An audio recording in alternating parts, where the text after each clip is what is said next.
Bonjour, bonjour, salam alaikum. Alors, je reviens en cette matinée pour déjà remercier les personnes de par leurs messages qui soutiennent, qui ont commencé à libérer la parole. Et donc, comme je disais, je ne censure aucun commentaire. Et justement, c'est pour permettre d'avoir réellement un endroit où même les personnes échangent réellement sur des sujets entre guillemets dits épineux, de manière justement à permettre à tout le monde de se lâcher et de pouvoir dire des choses qu'ils n'ont pas l'habitude de forcément de dire ou qu'ils gardent en eux-mêmes. Je vous dis parce que nous sommes face à l'inquisition aussi bien religieuse qu'à l'inquisition, on va dire, civile pour l'élargir à une comment dire, à une sphère plus généralisée par rapport à l'État où on ne peut pas de nos jours vraiment parler, on parle de démocratie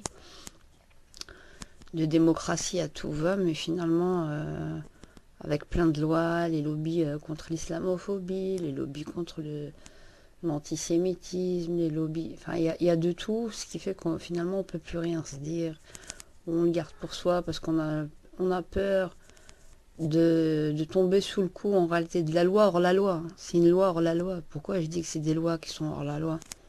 Parce qu'elles sont faites sans le peuple et finalement toujours suffit qu'il y ait une petite entité qui aille se plaindre et puis chacun se tire dans les pattes et on fait pas les choses en concertation, on se permet pas d'être soi-même, on se permet pas de se dire vraiment les choses, même si c'est dur à entendre au début, de manière à mieux se comprendre. Et je me rappelle très bien que moi, dans les années 80, on était totalement décomplexés. On se disait merde au visage, il n'y avait pas de souci, quoi. Je veux dire, on parlait de tout, on était très farceurs entre nous, on se titillait, il n'y avait aucun souci, on n'avait aucun complexe et on était heureux. On parlait même pas du vivre ensemble. Et donc là, maintenant, ce matin, là, j'ai décidé, je vais encore. Ça sera plus exceptionnel, hein, puisque j'avais déjà partagé comment dire, un extrait du livre que j'ai écrit, La Muse, mais voilà pour le sens du partage. Je vais partager encore comment dire, des choses que j'ai écrites aujourd'hui. C'est une vraie satire. J'en ai sincèrement plus rien à faire, quoi. Je suis allée à fond la caisse. Et là, je vais partager un titre, un chapitre qui s'appelle Être musulmane dans la société. Donc le chapitre Être musulmane dans la société. Alors je commence. J'entends souvent la femme musulmane se voilant étant dépeinte comme une moyenâgeuse. Ceci ne devrait en rien l'offusquer, mais bien être pris comme un compliment dans une société en perte d'éthique et de valeurs qui ne prête plus attention aussi bien à la décence qu'à la vie, entre parenthèses, avortement, euthanasie, et qui s'habille comme au temps de la préhistoire, c'est-à-dire quasi nu. Vous comprendrez dès lors par comparaison à la préhistoire que le Moyen-Âge fut le progrès dans la frise chronologique de l'histoire. Et plus on en montre et plus nous sommes dans la surenchère, faisant croire à la femme que c'est le fruit de son émancipation au plus grand bonheur de la perversion des hommes. L'on entendra toujours des personnes nous dire « ce sont nos valeurs », devenues une expression fourre-tout, comme si parce que je serais musulmane, les valeurs de l'éthique seraient incompatibles avec une société partant à son délitement et qui est devenue complètement déjantée car il n'y a plus de frein. Comme si notre obsession serait d'islamiser le monde, comme si cette éthique n'aurait jamais fait partie de l'histoire de notre Europe, de notre France. Comme si nous serions étrangers les uns des autres, alors que pas plus tard qu'hier, nous jouions ensemble dans les bacs à sable. Le pire, c'est que celle des femmes qui dénigrent le plus la femme musulmane, qui se voile de la classe politique, se croit tellement irrésistible au point de se prendre pour les Mariannes de France. Pour information, Marianne n'était pas blonde et portait le bonnet phrygien. Faute de ne pas en mettre, je les invite toutes à leur montrer leur sein au sein des assemblées parlementaires, si cela n'a pas été encore fait. L'hôtel Matignon, avec les secrets d'État dévoilés au fil des ans par les journalistes politiques, ressemble plus à un hôtel de passe qu'à un vrai lieu de gouvernement. Et après cela, ces hommes et femmes d'État viendront nous faire la leçon et la morale. Nous ne vous payons pas pour vous envoyer en l'air avec l'argent du peuple et dans nos bâtiments, chère classe politique. Lorsque l'on me fait tous les procès parce que je me châle les cheveux, il faudrait raviver les mémoires de certaines personnes. Tant qu'à faire aussi, penser à traîner Joséphine, femme de Napoléon, au tribunal, pour avoir rendu le voile de Cachemire à la mode dans toute la France, au point d'en avoir presque 400 dans sa garde-robe, qui se vendait jusqu'à 12 000 francs l'un. Les petites gens se battaient pour chacune avoir le sien, au point d'avoir développé le Cachemire français à Auteuil et Besancourt. À se demander qui sont les pauvres filles et les pauvres gars incultes. Ce n'est pas un jugement, mais un constat affligeant. J'en ai sincèrement de la peine pour eux. Comme quoi il ne faut pas oublier que les lois de la relativité ne sont jamais unilatérales. Allez, je continue pour le plaisir. Les blondes d'hier. Les musulmans voilés sont devenus les blondes d'hier, sur lesquelles tout homme fantasmait. Mais comment la dévêtir? Faisons-en des rivales au sein de la gente féminine, remettant en cause la pureté des filles ne se voilant pas, la meilleure manière de leur mettre la pression pour qu'elles s'abandonnent à devenir nos joujoux préférés. Redéfinissons pour elles ce que le voile est censé être ou représenter. Eh oui, même la moche y aura droit, car on ne supporte pas cette résistance.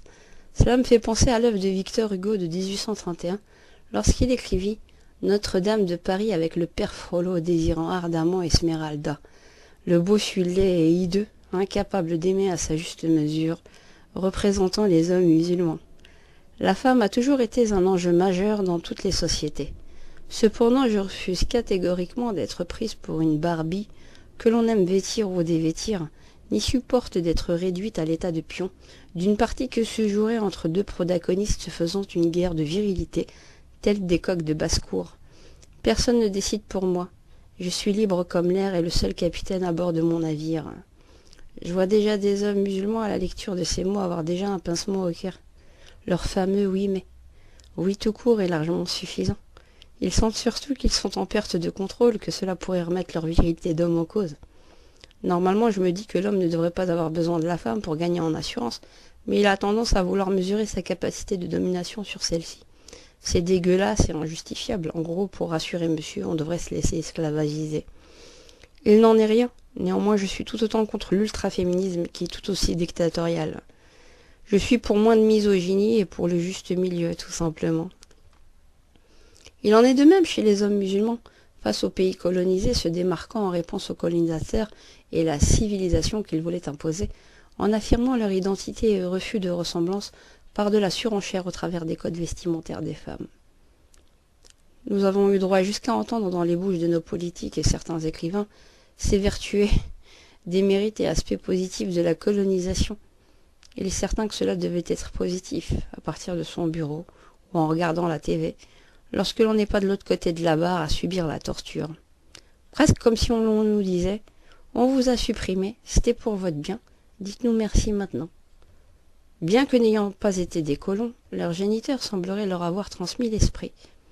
On devrait rappeler à l'extrême droite qui se sent colonisée par les étrangers qu'il y a un aspect tout aussi positif, il me semble, selon les lois de la relativité.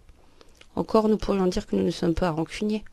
En plus d'avoir pillé les richesses de nos aïeux et les avoir massacrés, on a travaillé l'hexagone pour les fainéants français de l'époque n'ayant aucune richesse, si ce n'est d'avoir eu l'ingéniosité d'exploiter l'homme par l'homme.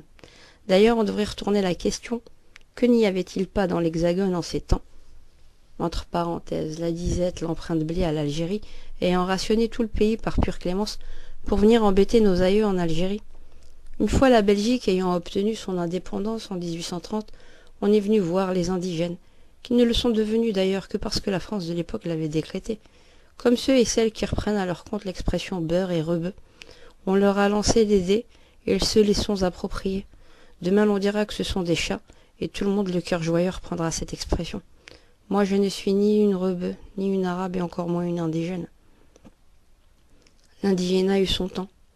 Les juifs d'Algérie ont été trahis par la France qui a occasionné la fracture entre les musulmans et les juifs d'Algérie. Ils eurent aussi le statut d'indigène, une fois que l'État français eut tourné sa veste comme à son habitude avec le fameux décret Crémieux de 1942 qui les rendit français puis de nouveau indigènes en 1944. Le décret Crémieux,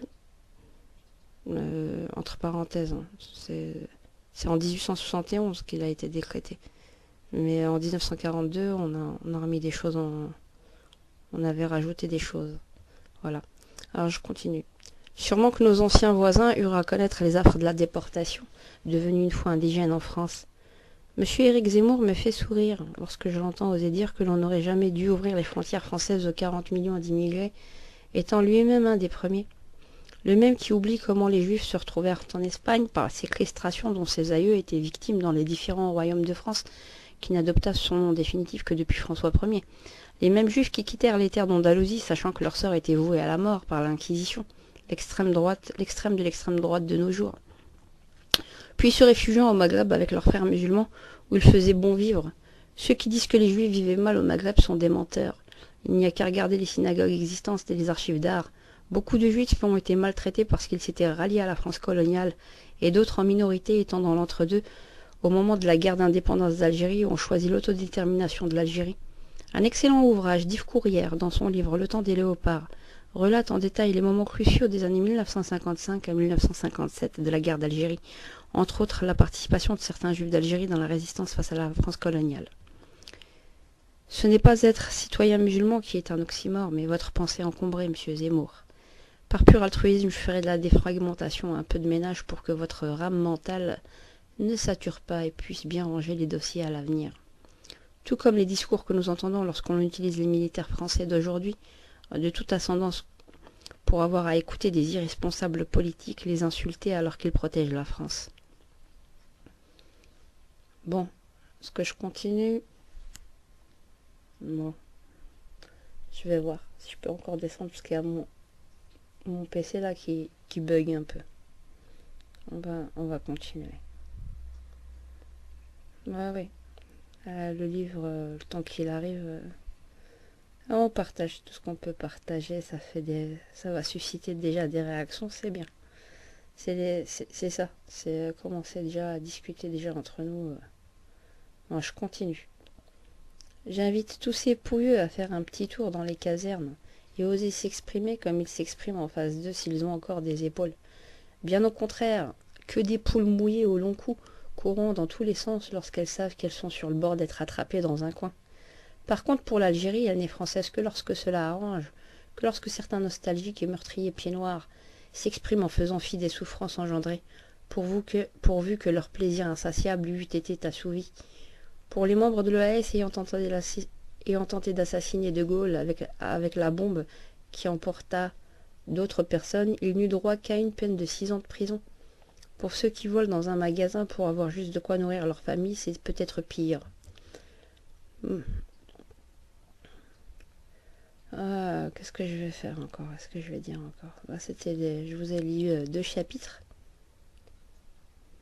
Bon. Je vais vous lire encore autre chose. Alors.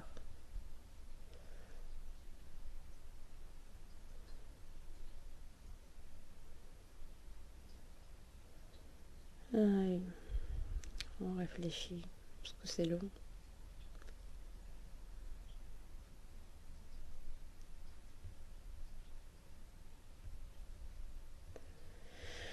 Qu'est-ce que je vais vous choisir encore?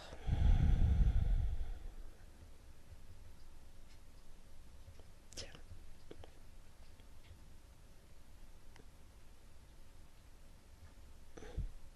J'ai écrit aussi un peu des poèmes, des satires dans le livre. J'ai écrit des choses. Je vais vous lire ça. Attendez, que je le retrouve. Ah oui. Je vais vous lire ça. C'était quoi déjà?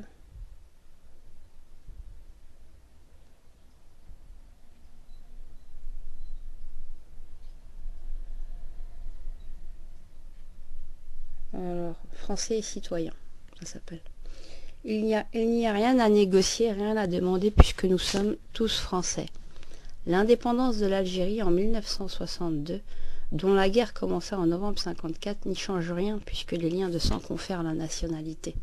Nous sommes tout autant que nous sommes tributaires de la France. Arrêtez donc de dire que vous serez les envahis pour ceux qui aiment se conforter dans la thèse que nous les aurions colonisés. C'est quand même bien difficile de coloniser un pays où nous serions nés et où je serais plus légitime que le Canadien ou le Britannique qui viendrait de débarquer hier sur le sol français. C'est vraiment l'hôpital qui se fout de la charité. Mon Dieu, beaucoup ne manquent plus d'air de nos jours. En plus, par-dessus le marché, l'on demande au monde entier de devoir se justifier de votre abrutissement. L'école va donc très mal, moi qui pensais qu'il y avait encore moyen de la sauver. La France coloniale a donc bel et bien colonisé, mais n'assume pas ses exactions ni son injustice. Et maintenant, il faudrait donner l'argumentation de tous les maux sur toutes ces victimes parce que Madame la France n'arrive pas à regarder en face la réalité et chasser ses propres démons. Il faudrait arrêter de délirer. Cela me rappelle le Tartuffe de Molière avec cette célèbre réplique. « Couvrez ce sein que je ne saurais voir. Par de pareils objets, les âmes sont blessées. Cela fait venir de coupables pensées. » Ceux qui s'acharnent à nier ce droit sont ceux qui manipulent la loi a posteriori pour restreindre l'accès de cette reconnaissance au travers des conditions de réintégration, naturalisation, etc. Mais les lois de l'époque doivent être appliquées, elles ne peuvent faire l'objet de conditions nouvelles. Vous comprendrez donc que la posture que prennent certains politiques, tels Madame Marine Le Pen et toute autre extrême droite, pour dire qu'ils seraient français bien plus que nous, n'est aucunement fondée, si ce n'est l'art de manipuler les foules et les lois. Le mythe de la race aryenne doit être définitivement enterré. Il y a eu des alliances, des mariages mixtes qui ont toujours existé. Il ne faudrait jamais l'oublier. Le mythe quant à la bataille de Poitiers devrait être enseigné dans les écoles. Charles Martel était maudit de l'église parce qu'il vidait les caisses d'or pour ses soldats qui décimaient tous ceux sans exception qui s'opposaient dans leurs croyances propres. J'ai donné des références de beaucoup de livres dans mon livre, donc vous pourrez vérifier tout par vous-même. C'était des extrémistes. Il y eut des alliances entre les musulmans et les Visigoths qui préféraient vivre sous l'autorité musulmane même dans le sud de la présente France, car les musulmans leur permettaient, bien que les règles de gouvernance soient fondées sur des principes islamiques, de pouvoir exercer leur culte le plus librement possible. Lorsque l'on dit qu'ils devaient payer une dîme, c'était un impôt spécial de garantie de protection des minorités contre les extrémistes envahisseurs en temps de guerre. D'ailleurs, les dhimmis qui payaient, ça c'est une parenthèse dans la parenthèse que j'ai pas écrit encore dans le livre, ceux qui étaient des dhimmis, en fait, sont les hommes qui payent la contribution pour que les musulmans puissent les défendre, parce que c'était l'effort de guerre et qu'on ne demandait pas aux personnes qui n'étaient pas musulmanes de participer à l'effort de guerre alors qu'ils n'étaient pas musulmans comme eux. C'était une manière de ne pas les contraindre à participer à des guerres, alors qu'on ne partageait pas la même foi. Et les femmes et les vieillards ne payaient pas la dîme. Et la dîme était l'équivalent de ce qu'on appellerait aujourd'hui 1/10 de la zakat actuelle. Donc ça représentait rien, c'était juste le principe. Et ils étaient protégés au lieu d'aller à la guerre. Voilà. Donc, tous les mythomanes là qui nous racontent. Bon, je reviens au texte.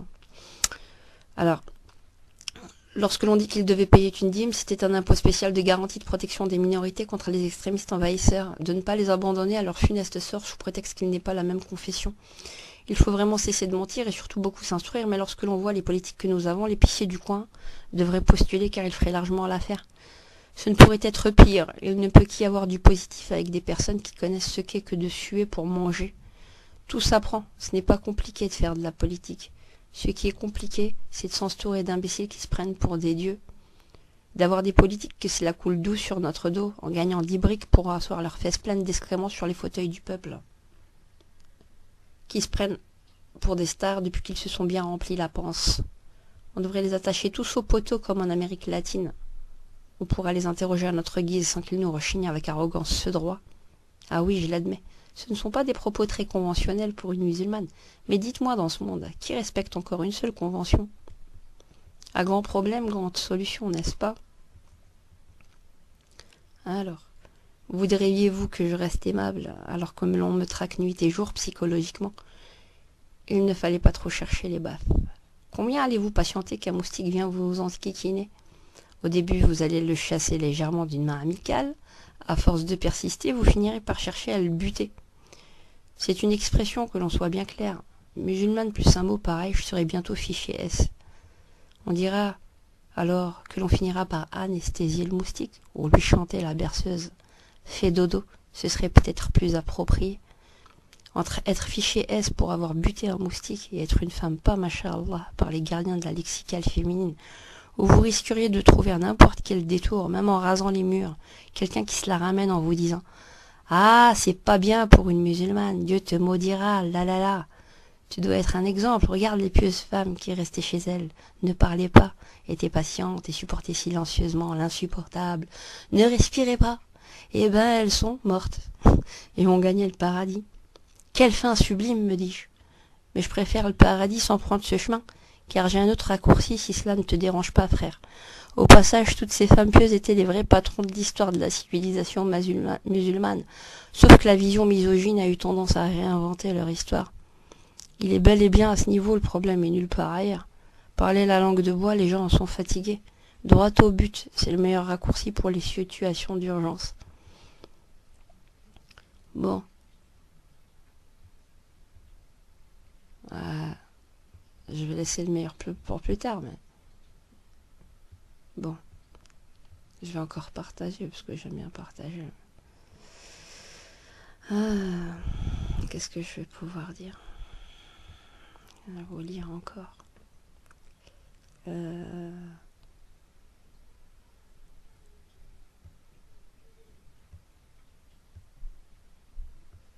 Ouais. Par rapport à l'Algérie. Par rapport à la conquête de l'Algérie. Alors.